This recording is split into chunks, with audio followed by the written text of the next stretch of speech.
Salut tout le monde, j'espère que vous allez bien. Je voulais faire une petite vidéo, mise à jour, discussion toute simple aujourd'hui. Il n'y aura pas de trigger visuel, donc vous pouvez juste écouter si vous voulez et en profiter en format simplement audio. C'était juste pour passer un petit moment ensemble et vous dire un peu quoi de neuf globalement. J'ai l'impression que ça fait longtemps que j'ai pas fait ce genre de format un petit peu plus discussion. Et voilà, les choses ont changé, ont bougé par rapport à ce que je vous avais dit dans la dernière vidéo en termes d'organisation, de travail, tout ça. Donc voilà, c'était le moment de faire un point, globalement. Il y a mon chat qui me tourne autour, donc peut-être qu'elle viendra participer. Je sais pas encore. Et donc, je crois que j'avais fait une vidéo comme ça, il y a peut-être 6 mois maintenant. Ouais, Maddy, t'as un truc à dire? Ouais, elle a un truc à dire. Donc, j'avais fait une vidéo comme ça, un peu discussion, il y a peut-être 6 mois, je pense. C'était en septembre. En septembre, j'étais super productive. J'avais un rythme, je crois, de 2 vidéos par semaine. Donc, ça dépotait. Je sortais vidéo sur vidéo. Et c'était un rythme que je souhaitais continuer. Idéalement, je voulais sortir une vidéo ASMR en français le dimanche et sa version en anglais le jeudi. Et donc, comme ça, avoir 2 vidéos par semaine.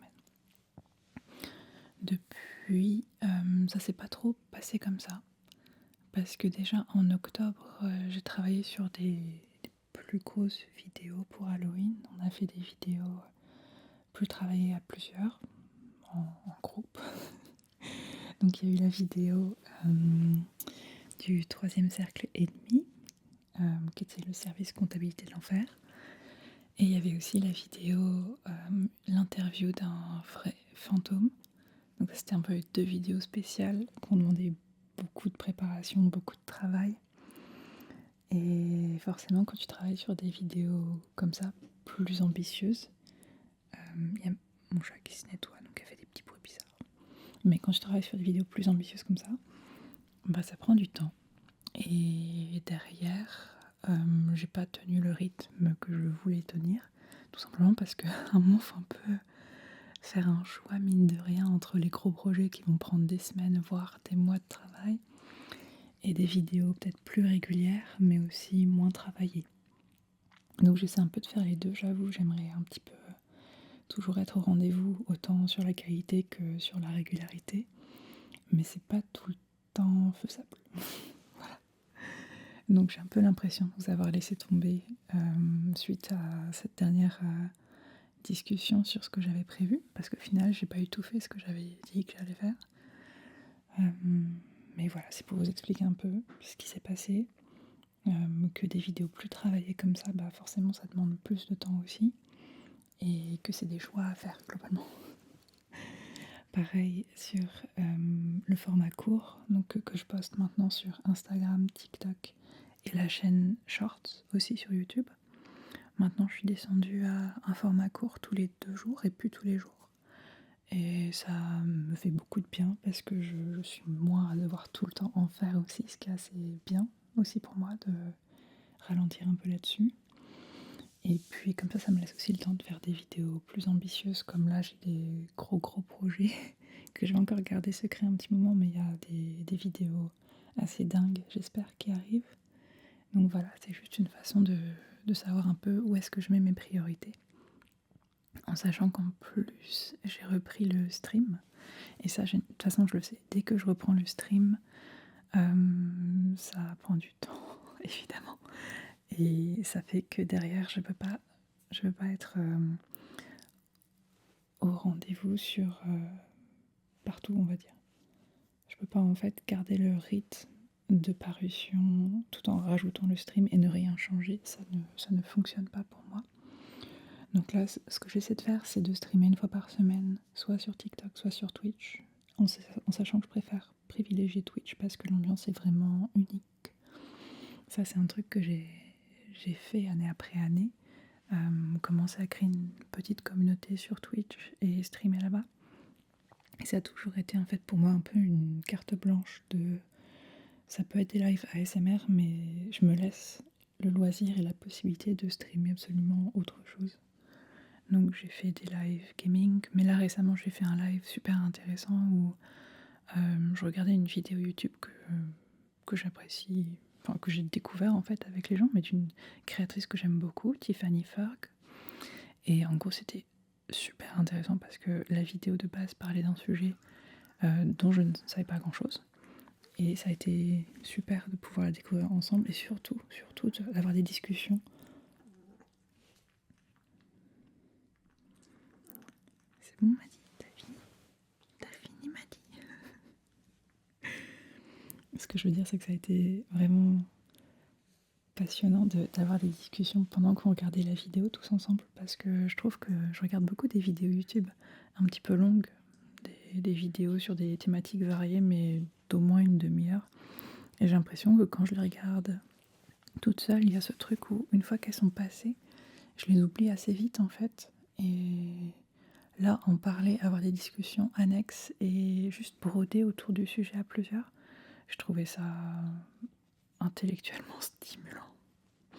Mais j'ai trouvé ça surtout, ouais, genre tu te rappelles davantage du sujet, il est plus incorporé dans ton cerveau et dans ta mémoire derrière, j'ai eu l'impression. Bref, j'ai adoré voilà, m'essayer à aussi, donc un format plus React au final. Donc c'est un truc que j'ai vraiment envie de continuer sur Twitch spécifiquement. Mais voilà, tout ça pour dire que je me laisse le loisir d'essayer des nouveautés, d'essayer des nouvelles choses et d'évoluer. Voilà.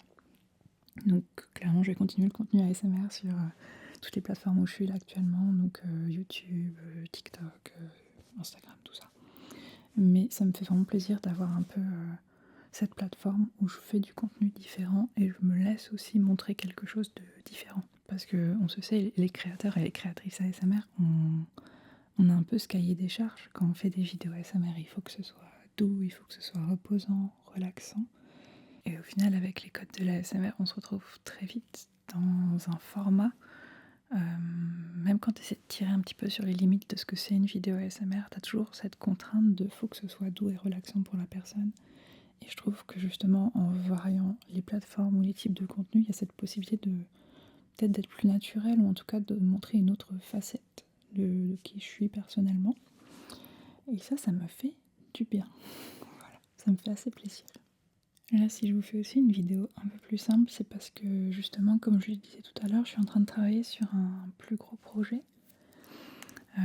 Sans trop vous en dire, c'est quand même le projet le plus ambitieux que j'ai jamais eu. Donc c'est évidemment une vidéo ASMR, mais c'est aussi un projet extrêmement ambitieux. Plus que ma précédente vidéo préférée de la chaîne, qui était le test auditif futuriste, qui était pour moi, enfin actuellement j'en suis extrêmement fière. Mais justement, moi, ma question pour cette année, c'était comment je réitère ça et comment aussi je vais au-delà de ça, en fait. Donc, c'est vraiment les questions que je me suis posées. Et donc là, pour vous dire où j'en suis pour la nouvelle vidéo, le script est globalement finalisé. On a un storyboard aussi. C'est une vidéo qui demande un storyboard. Voilà, c'est la première fois. Donc, c'est un gros truc. Voilà, il y a différentes scènes, il y a différents décors, il y aura peut-être même un petit peu de fond vert, mais du fond vert bien fait, du fond vert, voilà, ça tend vers des technologies et des façons de travailler que je laissais un peu de côté jusque-là. Et voilà, ça va être un gros projet, je travaille pas seule dessus évidemment. Et voilà, j'ai hâte de vous en dire plus. En fait, à vrai dire, je suis aussi un peu en train de travailler sur un making-of parce que dès que je fais une vidéo un petit peu hors du commun ou du reste de mes vidéos, on m'a souvent ou régulièrement demandé est-ce que comment t'as fait, tu vois, est-ce que t'as un making of, est-ce que t'as un behind the scenes. Et jusqu'ici je prenais pas forcément le temps ou je réfléchissais pas forcément à faire en sorte d'avoir le matériel pour en faire plus tard. Donc là je le prends vraiment en considération et voilà.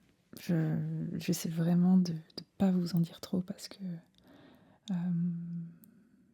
moi je vous avoue que ça m'intimide aussi un petit peu de sortir de ce qui est habituel pour vous. Parce qu'il y a vraiment ce problème quand tu es sur YouTube et que tu crées du contenu, c'est que d'un côté, tu as envie d'évoluer, tu as envie d'essayer des nouvelles choses, tu as envie de te faire plaisir et de faire plaisir aux gens.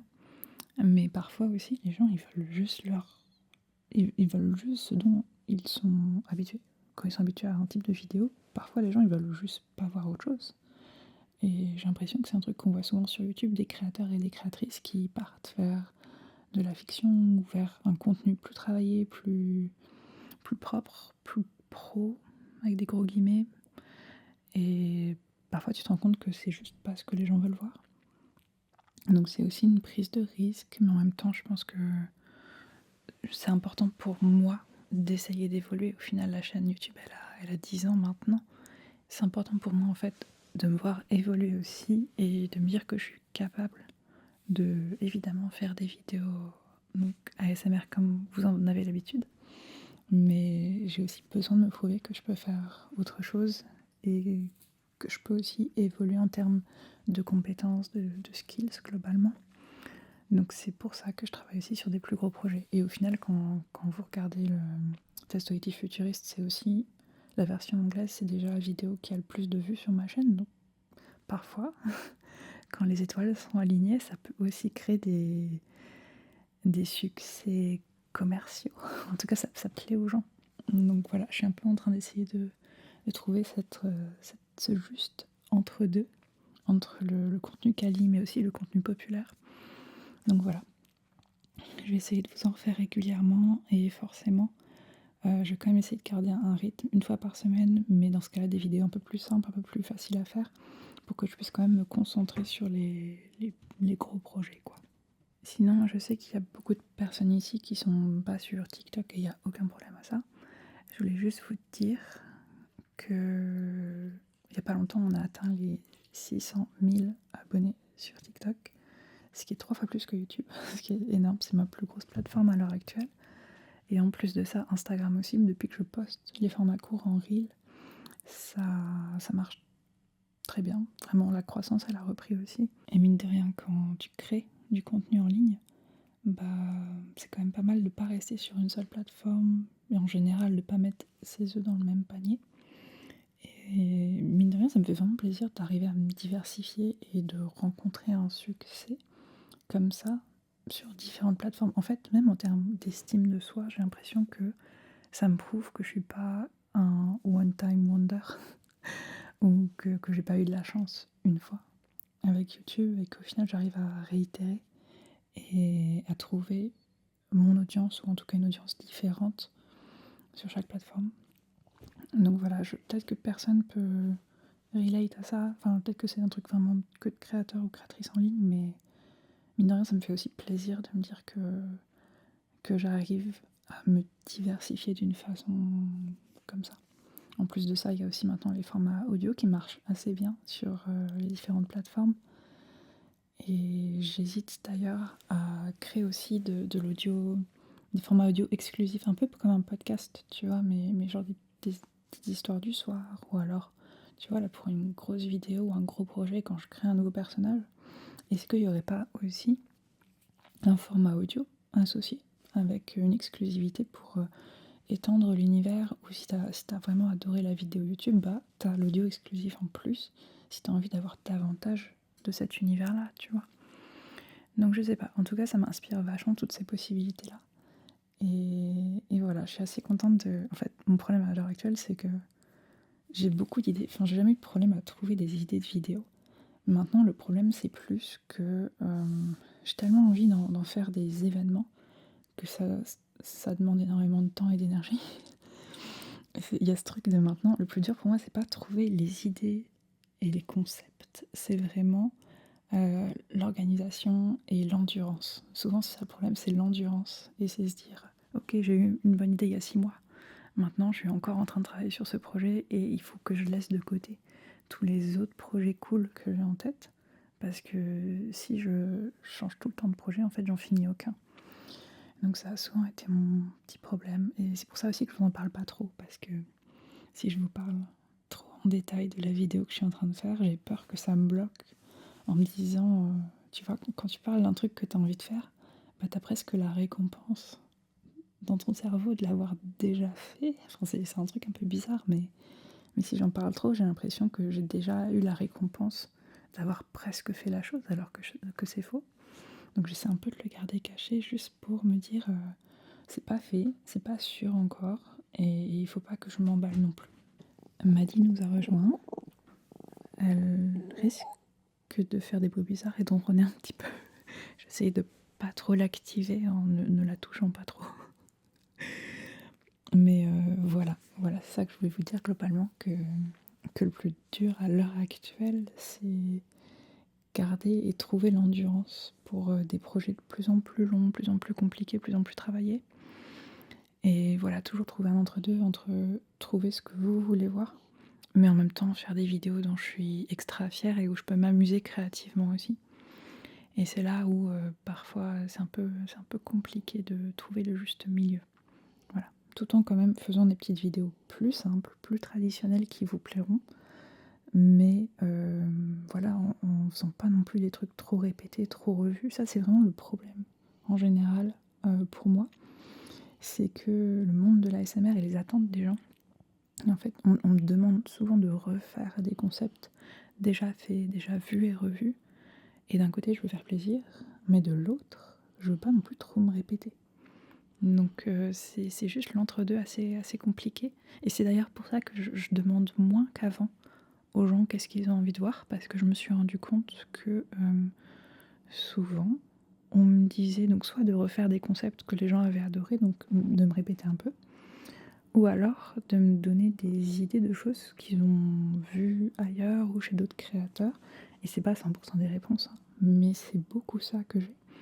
Et je me suis rendu compte que tout simplement mes vidéos dont je suis la plus fière, ou les plus personnelles tout simplement, c'est pas des trucs que les gens peuvent me dire de faire. C'est des trucs qui doivent venir de moi, de mon petit cerveau et de mes inspirations cheloues.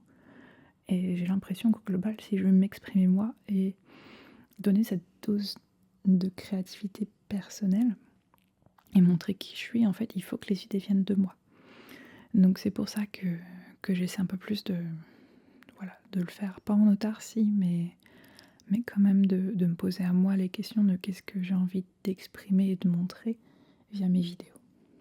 Tout ça pour vous dire que mine de rien, je sens vraiment un équilibre en termes de création de contenu à l'heure actuelle. Je me sens vraiment bien dans le sens où je suis présente sur plein de plateformes différentes avec des types de contenus un peu différents aussi, que j'ai des formats longs, des formats courts, j'ai du stream aussi qui est totalement différent du reste. Et tout ça, ça me permet vraiment de ne pas me sentir enfermée dans un rôle, dans une case. Et je pense que c'est vraiment le risque, en fait, quand comme moi, tu fais du contenu depuis très longtemps, et d'autant plus quand c'est ton travail, il y a quand même cette... C'est comme ça que je gagne ma vie, donc il faut que je poste, il faut que je sorte des choses, il faut que je sois active en ligne. Et c'est facile, et ça m'est sans doute arrivé par le passé, de derrière moins réfléchir, faire du contenu plus facile parce que j'essaie juste de plaire aux gens, sans forcément moi me réfléchir à qu'est-ce que j'ai envie d'exprimer et de montrer. Donc là, ça me fait vraiment plaisir en fait d'en sortir et de me sentir un petit peu en paix avec ma création en ligne, mon contenu, ce que je propose, et toujours de trouver un peu le juste équilibre entre créativement faire des trucs cool que je vois pas ailleurs, mais quand même satisfaire mon audience, parce que mine de rien, si vous tous vous êtes plus intéressés par ce que je fais, je suis plus rien en fait. Genre, c'est un peu bête à dire, mais j'arrive à vivre de ça, j'arrive à être une créatrice en ligne parce que ça vous intéresse ce que je fais et que je vous donne le contenu que vous appréciez regarder. Donc voilà, j'arrive à plutôt bien jongler en ce moment entre toutes ces balles, on va dire. Et ça me fait très plaisir parce que ça n'a pas toujours été le cas. Et voilà, mine de rien, je pensais pas que c'était possible, mais ralentir le rythme, faire au final 2 fois moins de TikTok et parfois même 2 fois moins de vidéos YouTube. Je suis désolée, elle fait des petits bruits, mon petit chat, là, elle est venue se poser sur moi. Petit grincement qu'elle fait. Mais voilà, tout ça pour dire que je me sens assez bien dans mon travail actuellement.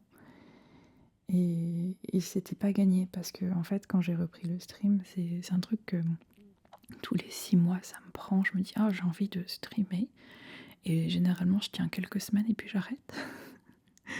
Pourquoi? Parce que, mine de rien, je suis quand même très introvertie et tenir la parole, tenir un chat, pendant des heures, c'est extrêmement drainant pour moi, pas pour tout le monde, hein, mais pour moi, c'est pas du tout naturel et mine de rien, je me sens de plus en plus à l'aise dans ce rôle et j'aime de plus en plus les échanges aussi.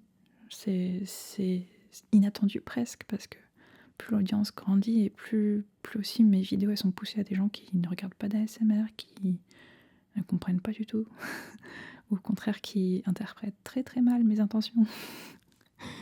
Donc je sais plus où j'en étais, mais globalement, c'est une bonne surprise que le stream ça reparte de plus belle et voilà. Je peux pas vous donner un planning actuellement parce que en fait, je me laisse streamer quand j'ai fini, ce que je voulais faire dans la semaine, donc au moins une vidéo longue et un petit batch de TikTok pour avoir un peu de contenu en avance et travailler sur, les gros projets comme je vous disais, donc c'est pas je me dis pas qu'il faut que je stream forcément si j'ai pas fini le reste, parce que je mets quand même le stream un petit peu sur le côté, c'est pas ma priorité à l'heure actuelle.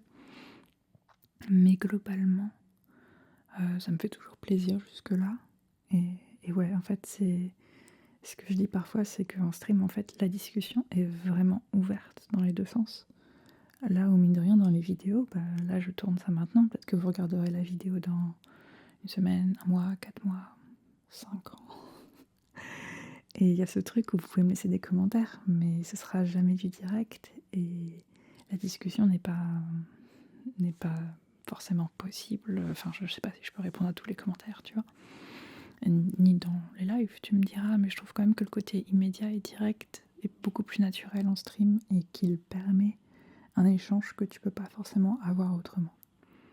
Et ça me fait plaisir d'avoir ça, d'avoir vraiment ce côté communauté et pas juste audience. Parce que je fais une nuance entre les deux. Pour moi, la communauté, c'est quand il y a des liens entre les gens et potentiellement avec le créateur ou la créatrice aussi. Alors que audience, il y a un peu ce truc de je vous propose un contenu et vous le consommez, mais c'est pas aussi communautaire, on va dire.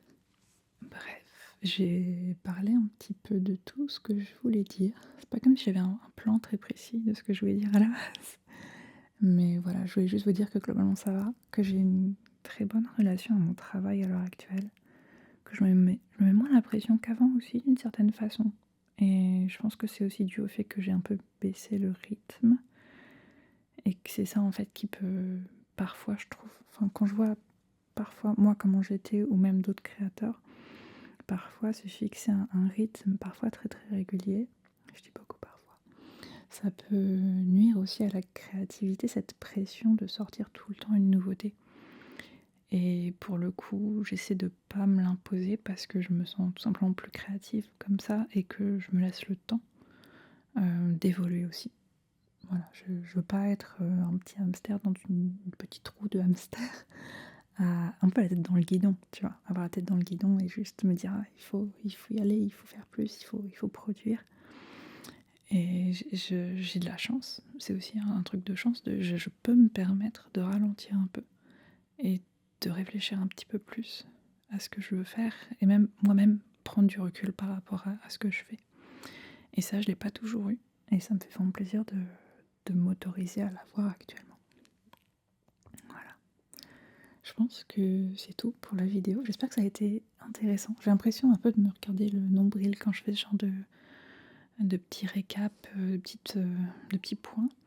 Mais en même temps, je me dis que ça peut être quand même intéressant, bah, déjà, si tu es créateur ou créatrice de contenu, mais pas forcément, même en termes d'audience, j'ai l'impression que les gens se rendent pas forcément compte du travail qu'il y a derrière. Moi, on me demande régulièrement en live, c'est quoi mon travail? Ou enfin, ce genre de choses, et à chaque fois, je leur dis, bah, je- c'est faire du contenu, enfin, tous les contenus que tu apprécies, c'est mon travail. Et je pense que les gens peut-être se rendent pas compte du temps que ça prend ou quoi. Mais je vous assure que, que c'est un travail. Donc voilà, tout ça pour dire que c'était un peu pour vous donner un peu une vision de l'envers du décor, de ce que c'est, de travailler de façon indépendante, de s'organiser, comment gérer sa créativité. Enfin, c'est des sujets que je trouve super intéressants. Donc voilà, j'espère que ça a été intéressant pour vous aussi. Voilà, je vais vous souhaiter maintenant une très belle journée, soirée, nuit, et je vous reverrai bientôt. Au revoir. Madi, est-ce que tu veux dire au revoir aux gens? Non? Tu veux pas dire au revoir aux gens? Mais c'est pas très gentil, ça, la politesse. Tu connais? Non? Ok. Pas de soucis. Non, mais c'est pas grave. Tu fais un peu des bruits de ballon. Petit ballon. M'a dit ballon. C'est un drôle de petit chat.